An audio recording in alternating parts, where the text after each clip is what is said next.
Assalamualaikum warahmatullahi wabarakatuh. Halo semuanya, kali ini aku bakalan bahas tentang iklim dan cuaca.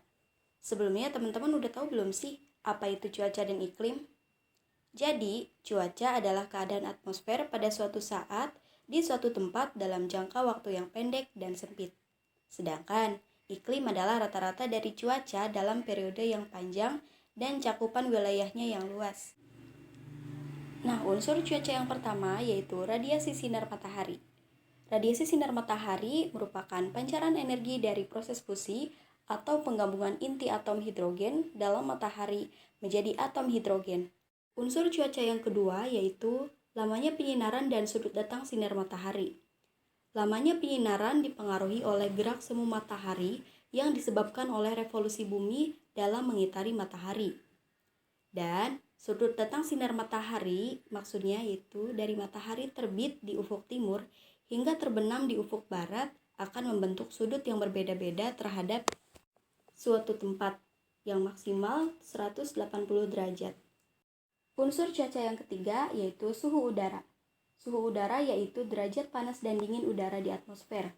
Alat ukurnya disebut termometer. Suhu udara tidak sama di setiap tempat. Misalnya, suhu udara di tempat terbuka berbeda dengan suhu udara di tempat tertutup. Panas matahari yang sampai ke permukaan bumi tidak sama di setiap tempat sehingga suhu udaranya berbeda-beda. Yang keempat, yaitu kelembapan udara. Kelembapan udara yaitu jumlah kandungan uap air yang ada dalam udara. Semakin tinggi suhu, maka semakin banyak kandungan uap airnya. Unsur yang kelima, tekanan udara. Tekanan udara yaitu berat massa udara di atas suatu wilayah. Yang keenam yaitu penguapan.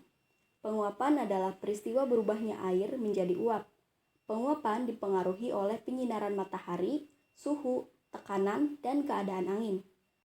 Yang ketujuh, penutupan awan. Awan adalah kumpulan tetesan air atau kristal-kristal es di dalam udara di atmosfer yang terjadi akibat adanya pengumbunan uap air yang terdapat dalam udara setelah melampaui keadaan jenuh. Nah, selanjutnya yaitu kecepatan dan arah angin. Angin adalah udara yang bergerak dari daerah yang memiliki tekanan udara maksimum ke daerah bertekanan minimum. Pada pengamatan meteorologi, angin diamati dalam unsur kecepatannya dan arah datangnya angin. Satuan kecepatan angin yang umum digunakan adalah knots. Dan satuan arah angin dinyatakan dalam derajat. Nah, yang terakhir yaitu presipitasi. Presipitasi adalah fenomena di mana uap air yang berada di atmosfer berkondensasi dan turun ke permukaan bumi. Presipitasi dapat terjadi dalam bentuk hujan, salju, atau es. Suhu yang dingin diperlukan untuk melakukan kondensasi, sedangkan uap air yang tinggi dibutuhkan untuk membentuk awan hujan. Nah, teman-teman, kali ini kita akan membahas tentang alat-alat yang digunakan dalam bidang meteorologi dan klimatologi.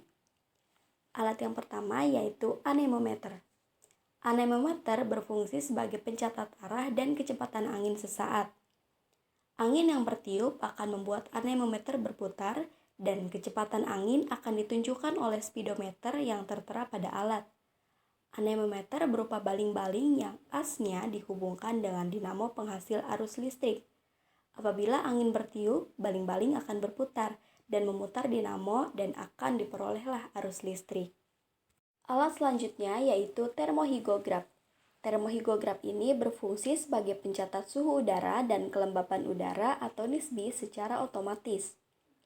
Lamanya penyinaran sinar matahari dicatat dengan jalan memusatkan atau memfokuskan sinar matahari melalui bola gelas hingga fokus sinar matahari tersebut tepat mengenai pias yang khusus dibuat untuk alat ini dan meninggalkan pada jejak pias. Dipergunakannya bola gelas dimaksudkan agar alat tersebut dapat dipergunakan untuk memfokuskan sinar matahari secara terus-menerus tanpa terpengaruh oleh posisi matahari. Dengan menggunakan pias kertas sebagai hasil yang dilihat, kemudian dibagikan kertas tersebut terhadap pengukur suhu dan pengukur kelembaban. Dengan menggunakan sebuah sensor, maka grafik perubahan suhu bisa diketahui, karena sensor tersebut sangat peka terhadap suhu sekitar, di mana mengalami pemuaian bila suhu meningkat dan menyusut jika suhu rendah. Berikutnya yaitu sangkar meteorologi. Alat ini berfungsi sebagai tempat untuk meletakkan peralatan meteorologi. Sangkar meteorologi berventilasi double jalusi, yang gunanya mengalirkan udara masuk dan keluar. Sangkar meteorologi juga dicat putih agar memantulkan cahaya yang merupakan konvensi dari WMO atau World Meteorological Organization. Alat berikutnya yaitu Campbell Stokes. Alat ini berfungsi untuk mencatat lamanya penyinaran matahari. Lamanya penyinaran sinar matahari dicatat dengan jalan memusatkan sinar matahari melalui bola gelas hingga fokus sinar matahari tersebut tepat mengenai pias yang khusus dibuat untuk alat ini dan meninggalkan pada jejak pias. Dipergunakannya bola gelas dimaksudkan agar alat tersebut dapat digunakan untuk memfokuskan sinar matahari secara terus-menerus tanpa terpengaruh oleh posisi matahari. Pias ditempatkan pada kerangka cekung yang konsentrik dengan bola gelas dan sinar yang difokuskan tepat mengenai pias. Jika matahari bersinar sepanjang hari dan mengenai alat ini, maka akan diperoleh jejak pias terbakar yang tak terputus. Tetapi jika matahari bersinar terputus-putus, maka jejak di pias pun akan terputus-putus. Dengan menjumlahkan waktu dari bagian-bagian terbakar yang terputus-putus, akan diperoleh lamanya penyinaran matahari. Nah, lalu alat yang terakhir yang ada di video ini yaitu lisimeter. Lisimeter berfungsi untuk mengukur evapotranspirasi pada sebidang tanah yang bervegetasi secara langsung. Cara kerja lisimeter ini yaitu sedot air perkolasi dan diukur. Jika sebelum pengamatan ada hujan lebih besar atau sama dengan 10 mm, lisimeter tidak perlu disiram. Jika hujan 5-10 mm, siram lisimeter dengan air 5 liter. Jika tidak ada hujan, siram lisimeter dengan air 10 liter. Lalu hitung evapotranspirasinya. Nah, teman-teman, itulah video aku mengenai unsur-unsur cuaca dan iklim serta alat-alat meteorologi dan klimatologi. Semoga bisa bermanfaat buat teman-teman semua dan sampai jumpa.